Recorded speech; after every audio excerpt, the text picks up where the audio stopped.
Hai, balik lagi di Yang Lagi Tren.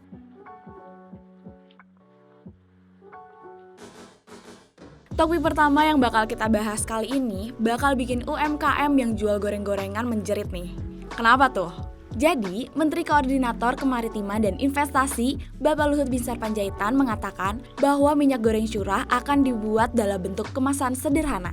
Tapi tenang dulu, harganya masih tetap terjangkau kok guys, tetap 14.000 per liter. Wacana yang dilontarkan Bapak Luhut mendapat sambutan dari pengusaha kemasan. Ketua Asosiasi Pengusaha Pengemas Minyak Goreng Indonesia, Hardono Adi, memprediksi jika wacana itu direalisasikan, maka permintaan jasa kemas bisa naik 50%. Bakal banyak cuan nih buat pengusaha kemasan. Mantep ya? Perubahan kemasan ini diusulkan dalam kemasan sederhana dengan ukuran yang menengah dan juga kecil, sekitar 500 ml atau 250 ml. Hal tersebut dipertimbangkan agar rakyat menengah bisa membeli minyak tidak langsung 1 liter jika tidak mampu. Jadi, menurut kalian gimana nih kebijakan Bapak Luhut? Topik selanjutnya datang dari perusahaan rintisan nih, atau yang dikenal dengan startup. Akibat semakin sedikitnya perusahaan yang menjadi unicorn.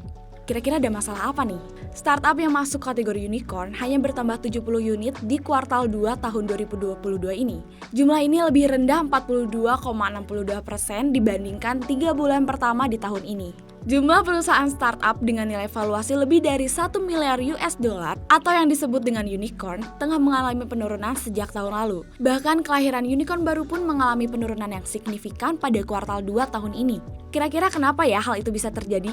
Turunnya jumlah unicorn baru di dunia salah satunya disebabkan oleh banyaknya perusahaan modal Ventura yang mengurangi pendanaannya. Dari data CB Insight, total pendanaan Ventura yang terrealisasi pada Januari sampai Maret 2022 sebesar 142,4 miliar US dollar. Menurut nilainya, pendanaan Ventura mengalami penurunan 20,71% dibandingkan pada kuartal sebelumnya yang sebesar 179,6 miliar US dollar. Sedangkan kesepakatannya berkurang 1,39% dari sebelumnya sebanyak 9.001 proyek. Wah, semoga perusahaan-perusahaan startup ini nggak kenapa-napa ya guys. Biar karyawan yang bekerja di sana bisa kerja seperti biasa. Sekarang ada kabar membahagiakan nih dari negeri kita. Karena Kementerian Energi dan Sumber Daya Mineral mengatakan bahwa mereka akan meningkatkan produksi batubara setelah Jerman mengajukan permintaan batubara sebanyak 150 ton tahun ini. Selain Jerman, sejumlah negara di Eropa juga telah meminta kontrak beli emas hitam dari Indonesia. Sementara itu, India sebagai konsumen energi terbesar di dunia setelah Cina pun memesan batubara dari Indonesia loh. Keren banget ya guys, banyak negara-negara yang pesan batubara ke Indonesia. Wow, semoga Indonesia semakin maju ya. Eits, mumpung masih di Jerman nih, ada kabar dari tempat makan yang pasti dikenal oleh seluruh masyarakat Indonesia. Apalagi kalau bukan warteg. Kira-kira ada kabar apa nih? Warpopski, warteg asal Tebet, Jakarta yang buka cabang di Jerman. Gokil nggak sih? Dilansir dari akun Instagramnya, Warpopski mengatakan tengah menjajah dapur Eropa sementara waktu. Mereka membuka gerai di Paxtonville, kota Kassel, Jerman. Lewat salah satu unggahannya, di akun Instagram tersebut ditampilkan foto truk makanan dengan tulisan berbahasa Jerman. Warpopski di Jerman juga menyajikan suasana dan menu makanan layaknya warteg yang ada di Indonesia. Ada produk-produk makanan atau minuman yang digantung dari mulai sus jahe sampai bubur instan. Ternyata warteg yang identik dengan cita rasa lokal ini banyak digemari loh oleh orang-orang Jerman. Terbukti dengan ramainya pengunjung yang datang ke Warpopski. Semoga Warpopski bisa menjadi pemicu tempat makan lokal yang go internasional. Selamat Warpopski. Kabar membahagiakan juga datang nih ke daerah Jawa bagian timur, yaitu Madiun. Gubernur Jawa Timur Hovifah menyampaikan kebanggaannya lantaran daerahnya melepas secara langsung ekspor 50.000 bola buatan PT Global Way yang berada di Desa Kedungrejo, Kecamatan Pilangkenceng, Kabupaten Madiun. Dari ekspor tersebut, katanya warga Jawa Timur menjadi bagian dari resonansi ekonomi dunia loh. General Manager PT Global Way, Jefta Sudardi Wibowo mengatakan bahwa perusahaannya mendapatkan jatah memproduksi 1 juta bola dalam ajang Piala Dunia 2022 di Qatar. Dia menjelaskan bahwa perusahaannya adalah produsen bola yang bermitra dengan salah satu brand pabrik olahraga ternama di dunia. Selain itu, perusahaan ini juga melakukan ekspor ke sejumlah negara seperti Uni Emirat Arab, Inggris, Jerman, Amerika Serikat, dan juga Brazil. Bangga banget gak sih? Bola yang diproduksi di Indonesia bisa mendunia, bahkan ikut ajang Piala Dunia. Semoga next time timnas Indonesia bisa ikut ajang Piala Dunia juga ya. Amin. Topik yang satu ini cocok banget nih buat kalian yang suka belanja-belanja online ataupun check out keranjang dari e-commerce. Kira-kira apa itu?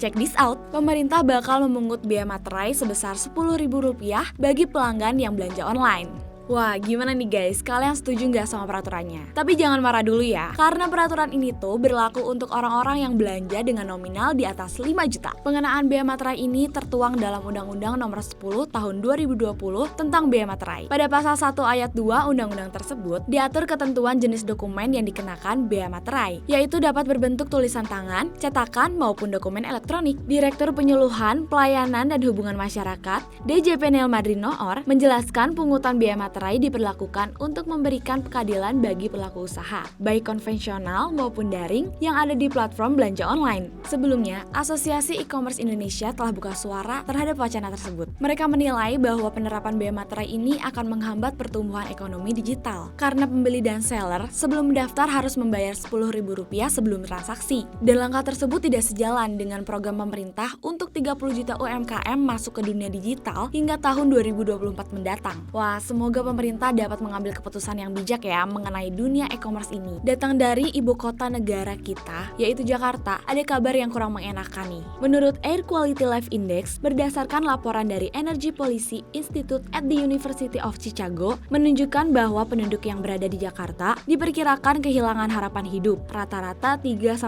tahun akibat polusi udara. Didasarkan laporan tahunan kualitas udara yang dirilis 14 Juni 2022. Wah, ternyata kualitas udara yang jelek bisa bikin harapan hidup seseorang tuh turun ya guys. Dan satu hal lagi, ternyata yang mengalami hal ini tuh bukan cuma Jakarta loh. Disebutkan juga bahwa hampir seluruh wilayah Asia Tenggara memiliki tingkat polusi udara yang buruk loh guys. Dengan tingkat polusi yang meningkat sebanyak 24% dalam waktu 1 tahun. Wah, sayang banget ya guys. Ternyata kemegahan yang dimiliki oleh ibu kota dan negara-negara besar di Asia Tenggara lainnya tuh tidak sebanding dengan kualitas udara di sana. Dari Jakarta kita meluncur ke Maluku Utara. Kabarnya ada Sandiaga Uno yang membantu UMKM di sana loh. Menparekraf Sandiaga Uno mendatangi desa wisata Pantai Lapasi di Lako Akelamo, Sahu Halmahera Barat, Maluku Utara. Sambil menggunakan gerobak, Sandiaga Uno membawa mesin kapal untuk membantu Ibu Lala, salah satu pegiat UMKM.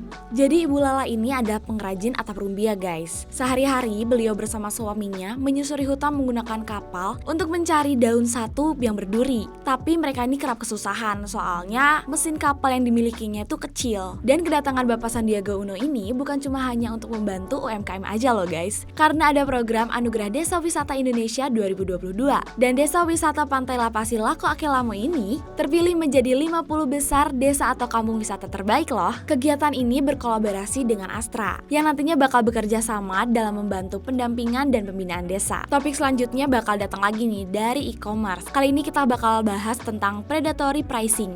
Apa itu? Predatory pricing adalah taktik menjual barang atau produk di bawah harga modal yang nantinya bakal bisa melemahkan pesaing dan memonopoli pasar. Ini adalah strategi yang bikin UMKM itu nggak bisa bersaing dengan produk-produk asing guys. Menteri Koperasi dan UKM, Teten Mas Duki, mengatakan untuk menyelamatkan pengusaha UMKM, pemerintah akan mengubah peraturan Menteri Perdagangan Nomor 50 Tahun 2020 tentang ketentuan perizinan usaha, periklanan, pembinaan, dan pengawasan pelaku usaha dalam perdagangan melalui sistem elektronik antara lain berkaitan dengan predatory pricing. Presiden Joko Widodo telah menegaskan pihaknya untuk mengkoordinasi persoalan tersebut bersama Kementerian Perdagangan, Kementerian Komunikasi dan Informatika, serta Kementerian Keuangan. Karena dengan konsumen yang realistis mencari produk yang murah, karena itu UMKM bisa kalah guys. Berita yang cukup menyedihkan ya sebenarnya. Tapi semoga kedepannya pemerintah bisa mengeluarkan kebijakan-kebijakan yang menguntungkan UMKM ya. Ada kabar mengejutkan dari Revlon nih guys. Perusahaan kosmetik kelas kakap asal Amerika baru-baru ini mengajukan permohonan bangkrut karena mereka tersikik hutang yang menggunung guys katanya. Dilansir dari CNN.com, perusahaan kosmetik berusia 90 tahun ini tengah mengalami masalah likuiditas yang membuat mereka sulit membayar hutang.